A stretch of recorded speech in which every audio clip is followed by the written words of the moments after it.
Warahmatullahi wabarakatuh. Kami dari 10 TKR 1 ingin mempersembahkan cerita rakyat yang berjudul Danau Toba. Perkenalkan, nama saya Sultan Rafael. Saya berperan sebagai Toba. Perkenalkan, nama saya Rohit. Saya berperan sebagai Samosir. Asal mula Danau Toba.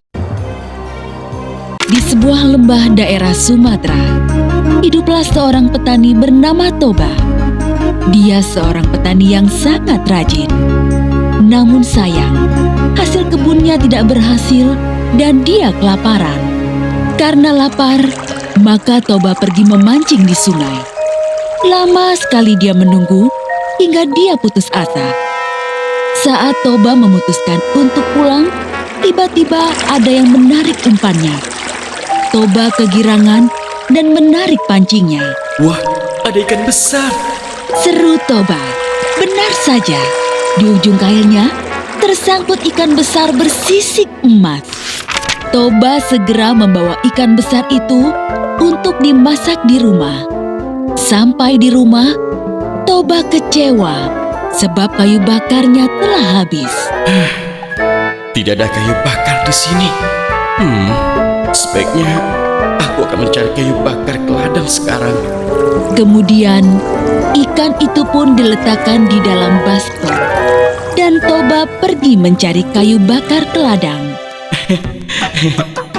Aku akan makan enak hari ini. Seru Toba sambil membawa kayu bakar ke belakang rumahnya. Api sudah mulai menyala. Namun, saat Toba hendak mengambil ikan itu, alangkah terkejutnya ia. Sebab ikan itu sudah lenyap. Yang ada justru berkeping-keping uang emas. Hah? Gimana ikanku tadi? Dan itu uang emas siapa? Namun, saat Toba membuka pintu kamar, alangkah terkejutnya dia. Seorang perempuan tinggi semampai dengan rambut panjang sedang menyisir rambutnya di depan cermin. Wah, alangkah cantiknya perempuan ini. Hei, siapakah engkau ini? Tanya Toba. Perempuan itu membalikan badan dan Toba semakin terpesona. Belum pernah dia melihat perempuan secantik dia. Akulah penjelmaan ikan yang kamu tangkap tadi. Sementara keping uang emas tadi adalah sisik-sisikku. Toba terbengong-bengong. Perempuan itu pun tersenyum. Aku dikutuk oleh Dewata menjadi ikan, tapi berkat engkau, kutukan itu hilang. Mari kita ke dapur, akan kumasakkan kamu makanan. Kamu pasti lapar. Toba hanya menurut ketika perempuan itu mengajaknya ke dapur. Dengan cekatan, perempuan itu segera menyiapkan makanan. Toba sangat takjub dengan kelihayan perempuan itu di dapur. Dia berkata dalam hati, Seandainya dia ini jadi istriku. rupanya si perempuan itu bisa membaca keinginan hati Toba. Aku mau jadi istrimu, tapi aku punya satu syarat. Kata perempuan itu setelah Toba selesai makan. Toba sangat terkejut mendengar perkataannya. Katakan, apa syaratnya? Jika kita menikah nanti, jangan pernah mengungkit asal mulaku sebagai seekor ikan. Aku tidak akan menanggung akibatnya jika kamu melanggarnya. Toba menyanggupinya. Baginya itu syarat yang mudah. Toba dan perempuan itu akhirnya menikah. Toba semakin bekerja keras di ladang untuk mencukupi kebutuhan mereka sehari-hari. Lalu istrinya mengandung. Toba sangat bahagia. Dia tidak sabar menunggu kelahiran anaknya. Tidak lama kemudian, seorang bayi laki-laki lahir. Toba memberinya nama Samosir. Samosir tumbuh menjadi anak yang sangat nakal dan pemalas. Kerjanya hanya main-main dan keluyuran. Toba masih berusaha bersabar dengan kelakuan Samosir.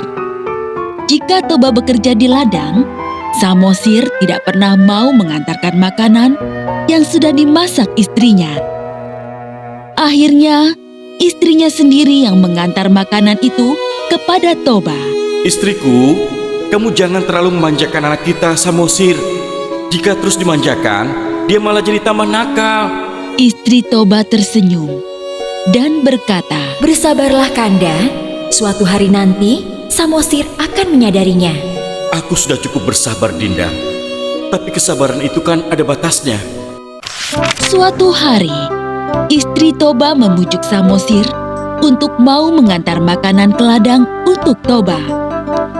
Semula Samosir tidak mau, namun ibunya terus membujuknya. Akhirnya, Samosir mau. Baiklah ibu, nanti aku akan antar makanan ini untuk ayah. Namun di tengah jalan, Samosir malah bermain bersama teman-temannya. Selesai bermain, Samosir merasa lapar. Aduh, lapar sekali aku. Aku makan saja makanan ini. Dia pun memakan makanan yang seharusnya untuk ayahnya. Samosir hanya menyisakan sedikit makanan. Di ladang, Toba tidak sabar menunggu makanan yang tidak kunjung datang. Dia sudah sangat lapar.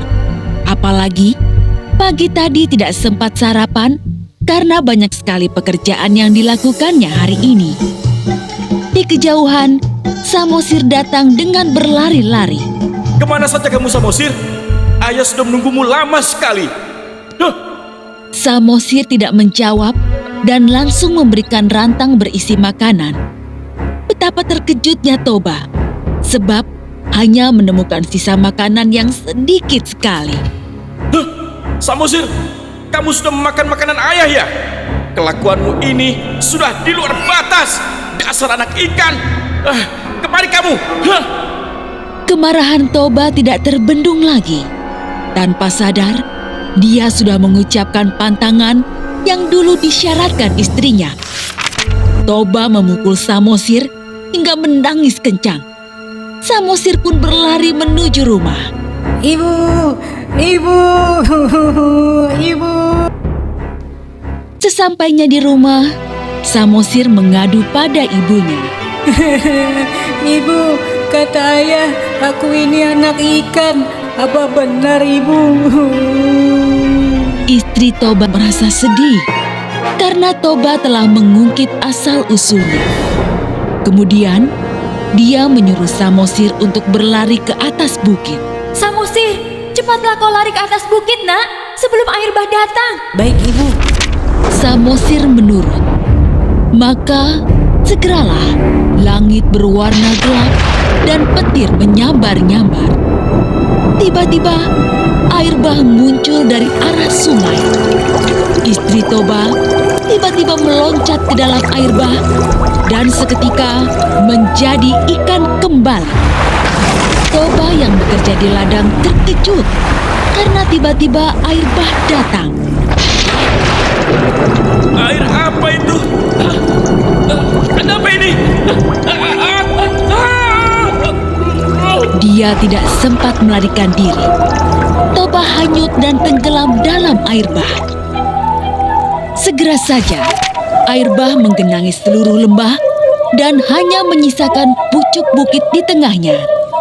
Di bukit itu, Samosir sembunyi. Namun saat air bah menjadi danau, Samosir pun menjadi pulau. Itulah sebabnya danau itu dinamai Danau Toba dan pulau di tengahnya disebut Samosir.